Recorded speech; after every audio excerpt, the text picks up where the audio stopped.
Ok, salut tout le monde, j'espère que vous allez bien. Donc aujourd'hui, on va faire le deuxième audit marketing. Voilà, c'est la deuxième vidéo que je fais dans ce style-là. Donc le concept, pour ceux qui connaissent pas, c'est je prends un kiné entrepreneur et j'analyse un peu sa stratégie marketing, son tunnel de vente. Et voilà, j'ai pris des notes et je vais donner quelques conseils pour qu'ils potentiellement puissent appliquer les conseils s'ils regardent cette vidéo. Si tu regardes cette vidéo, David, n'hésite pas. Mais c'est aussi et surtout pour les autres, pour prendre des cas d'études en fait, comme on peut faire en kiné, où c'est beaucoup plus formateur finalement que juste parler de théorie. La théorie marketing, c'est très bien, mais surtout qu'on est dans une niche aussi particulière que la kiné, je pense que c'est vraiment important d'avoir des exemples concrets de kiné qui appliquent du marketing. Donc voilà, aujourd'hui nous avons David Catrouillet avec qui je suis déjà en contact. Et du coup voilà, je me suis dit que ça pouvait être intéressant de faire une petite analyse marketing de ce de son de son business que vous allez voir. Donc c'est un kiné et coach pour les musiciens, comme vous pouvez le voir sur la page Instagram. Donc voilà, c'est assez explicite. Et du coup, il vend notamment du suivi en ligne pour de la kiné, mais aussi pour de la prépa physique. On va voir ça. Mais voilà, il est dans la Training Therapy School et c'est dans ce style-là de prise en charge, type suivi en ligne. Même s'il fait plein d'autres choses, il prévoit de faire plein d'autres choses. Donc voilà, je pense que voilà, il promet pas mal. Donc voilà, je vous conseille de le suivre dans tous les cas parce que il a pas mal de projets et voilà, c'est plutôt intéressant ce qu'il fait, je trouve. Euh, voilà pour le contexte. Maintenant. Alors moi du coup je suis pas spécialiste en réseaux sociaux, c'est pas là où voilà, je suis pas un crack au niveau des trends par exemple, ce genre de truc. Donc voilà, je vais pas regarder tous les posts un par un, voir, voilà. Bon. En tout cas, il a l'air de bien comprendre comment ça fonctionne au niveau des trends justement. Donc ça tombe bien. Après, voilà, j'ai quand même regardé la page Instagram parce que en vérité la page Instagram pour pas mal de kiné entrepreneurs, c'est leur page de vente principale, c'est un peu leur site web et c'est un peu du coup une sorte de page de vente, une landing page aussi comme on dit. C'est la page où les gens atterrissent et voilà la page sur laquelle ils vont pouvoir découvrir qui vous êtes et pourquoi pas prendre un appel avec vous, faire un suivi en ligne, ce genre de truc. Donc voilà, j'ai regardé ça et ce qui est cool déjà, c'est que les infos principales sont facilement accessibles. Euh, donc voilà, on sait rapidement ce que tu fais. Au niveau de la bio, pas grand-chose à dire, à redire. J'ai regardé notamment les deux posts épinglés qui en fait présentent ce que tu proposes. T'as fait une nouvelle version récemment. Voilà, celle-là date de quelques temps. Et là, t'as fait une nouvelle version qui est, celle-là était déjà, elle faisait déjà le taf. Celle-là est mieux, tout simplement parce que, bon, attends, il y a du son. Il y a du son. Je sais pas si le son ça va gêner ou pas. Je crois pas. Mais voilà, en fait, voilà, dans cette présentation, il montre ce qu'il fait, mais il montre ça avec des vidéos. Voilà. Donc, voilà, je peux le montrer là.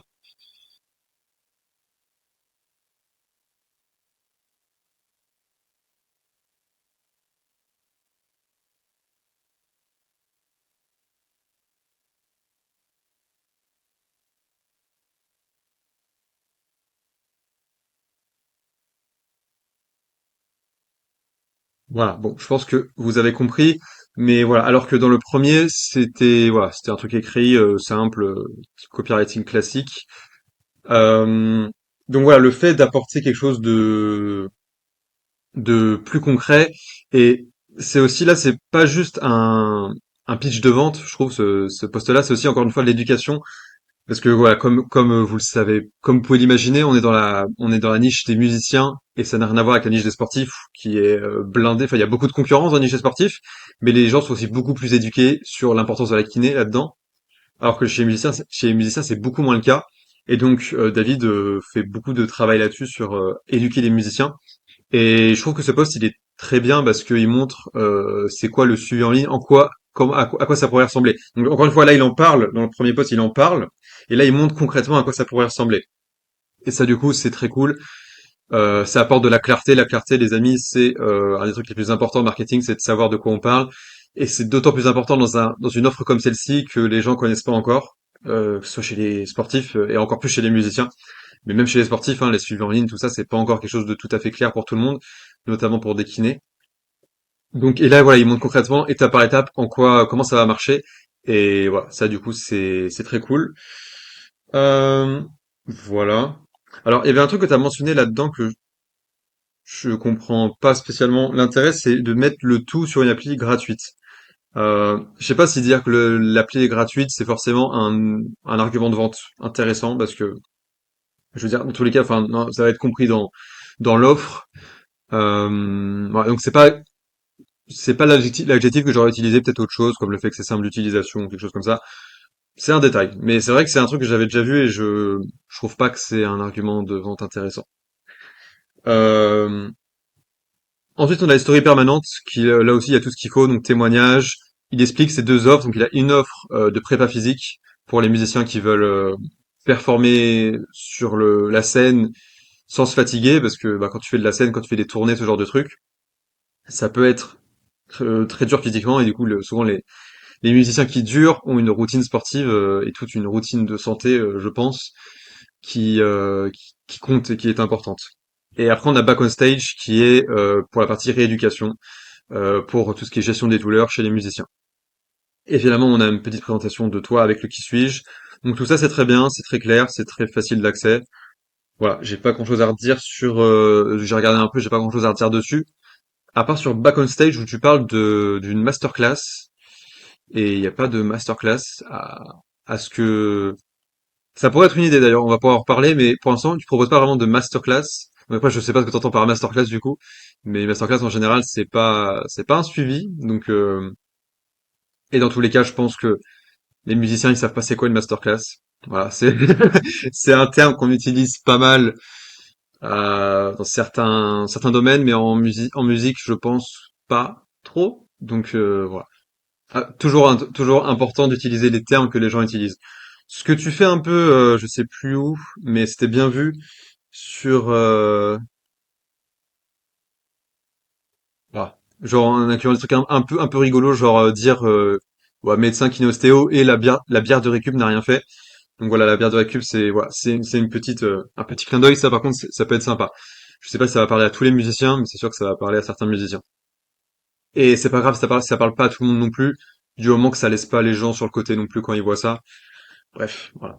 Faut faire un peu attention quand même avec les clins d'œil, avec l'humour, faut faire un peu attention quand même. Parce que si tu veux pas que les gens se sentent exclus, voilà. Donc faut rester inclusif entre guillemets, euh, pour que ce soit d'un point de vue moral et éthique, mais aussi d'un point de vue marketing. Euh, Ensuite, on arrive au Linktree. Le Linktree, je l'enlèverai. En général, je préfère enlever le Linktree et mettre juste un seul lien à accès direct. Et dans ton cas, ce serait, je pense, facile à faire parce que sur ton Linktree, on a un formulaire pour prendre enfin, c'est un truc que tu avais fait je pense, au début pour prendre des informations sur ta cible. Mais je pense que ça, du coup, tu pourrais l'enlever maintenant et proposer juste le formulaire de prise de contact.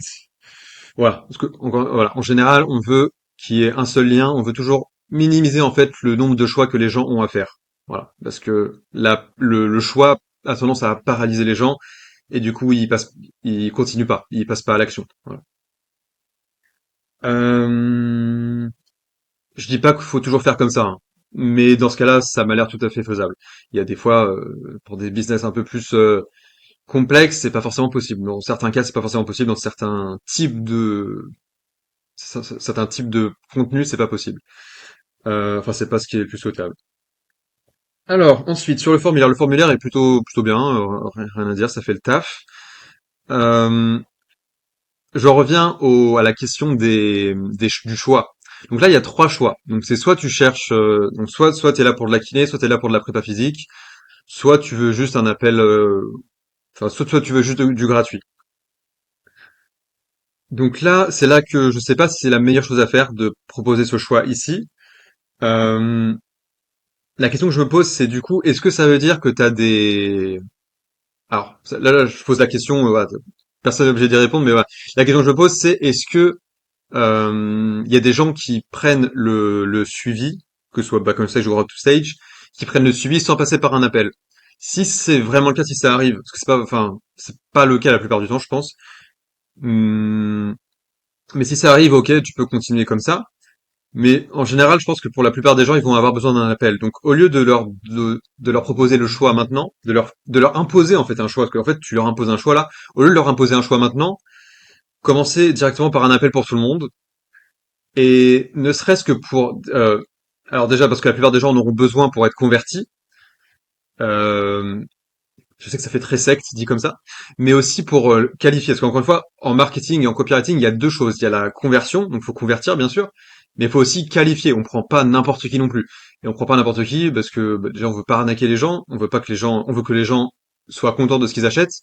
Parce que déjà, bon, on veut que les gens soient contents, parce que c'est bien que les gens soient contents. On veut pas, voilà, on veut pas que les gens soient pas contents, parce que c'est pas bien. Mais aussi parce qu'encore une fois, d'un point de vue marketing, si les gens sont pas contents, bah après pour ton business, c'est pas terrible. Donc voilà, aussi qualifier les gens, et du coup, je pense que dans tous les cas, pour ce type d'offre-là, je pense que c'est bien de passer par un petit appel de vente. Voilà, donc, la question, c'est est-ce que tu devrais faire un formulaire comme ça, ou est-ce que tu devrais pas juste mettre un Calendly comme, pas mal font. Quoi qu'en kiné, c'est vrai que c'est un peu différent. En kiné, il y en a moins qui proposent directement de prendre un rendez-vous en appel. En sachant que sur le Calendly, normalement, tu peux aussi poser quelques questions en amont quand tu prends l'appel.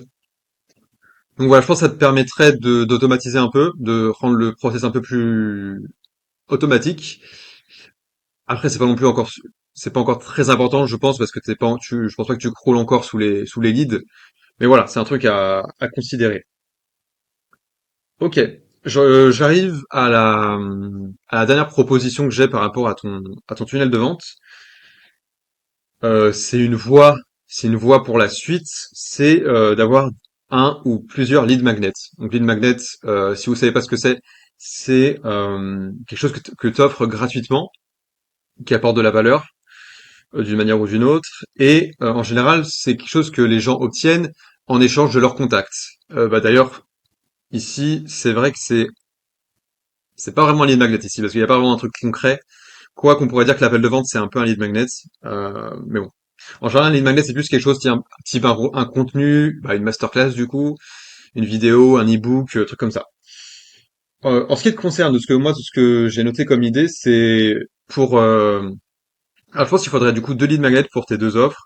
Donc un lead magnet qui serait un lead magnet explicatif qui pose les bases de la kiné pour les musiciens avec quelques trucs qu'ils peuvent appliquer, un peu juste de la théorie, mais aussi quelques trucs pratiques, quelques exercices un peu généraux. Et après, s'ils veulent quelque chose de plus personnalisé, là, il faudra qu'ils passent par un bilan et ou un suivi.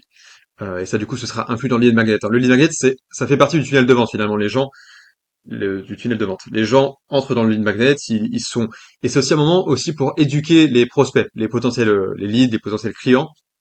C'est un moment donc on les éduque vraiment, on leur apporte vraiment de la valeur, mais on leur montre, c'est aussi un argumentaire de vente en fait le lead magnet, caché. C'est caché, mais ça reste un argumentaire de vente avec encore une fois de la valeur. On peut faire les deux en même temps, apporter de la valeur et vendre en même temps. Voilà. Et avec du coup important à la fin d'un lead magnet, c'est d'avoir un appel à l'action clair. Voilà. Donc voilà. Donc là, ça c'est le truc généraux. En gros, le lead magnet c'est un truc que tu fais un peu pour tout le monde, du coup qui est ultra enfin scalable comme on dit, qui peut être multiplié, tu peux l'envoyer plein de fois. Ça prend du temps à faire la première fois, mais après tu t'en fiches, tu peux donner comme ça gratuitement, ça pose pas de souci. Et du coup c'est un truc qui est général, qui peut être appliqué comme ça, qui permet aux gens d'avoir une première idée de ce que tu fais, une première idée de ce que tu fais, et après s'ils veulent quelque chose de plus personnalisé, là va falloir passer par un appel de vente et un suivi qui lui sera payant. Parce que les suivis tu peux pas les multiplier, les scaler indéfiniment. En tout cas pas tout seul. Et ensuite, pour Road to Stage, la partie prépa physique, ça peut être un lead magnet un peu similaire, mais peut-être plus focalisé sur, par exemple, une séance de prépa physique adaptée aux musiciens, qui encore une fois sera générale.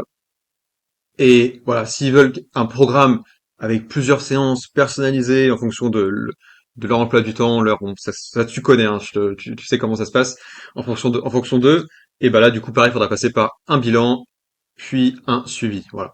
Enfin, faut que ça, c'est en fonction de comment tu gères ton truc. Il y a différentes façons de procéder là-dessus.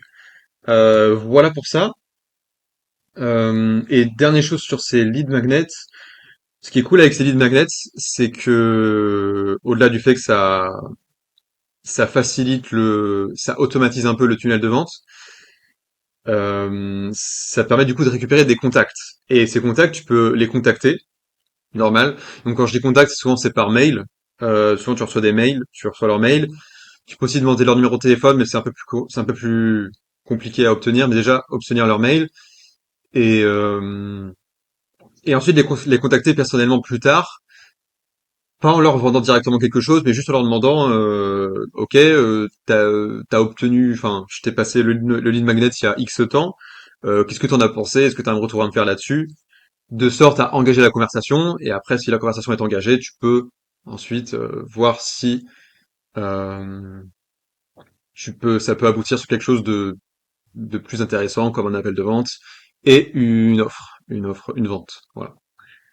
Je pense que j'ai fait le tour de ce que j'avais à dire. Donc voilà, quelques petits conseils pour David et aussi du coup pour les kinés entrepreneurs qui veulent se lancer notamment sur du suivi en ligne. Il y en a beaucoup qui veulent en faire et il y a encore tout qui est à faire. En fait, on est toujours au début de cette sorte de révolution et donc je suis ravi de faire partie. Donc voilà.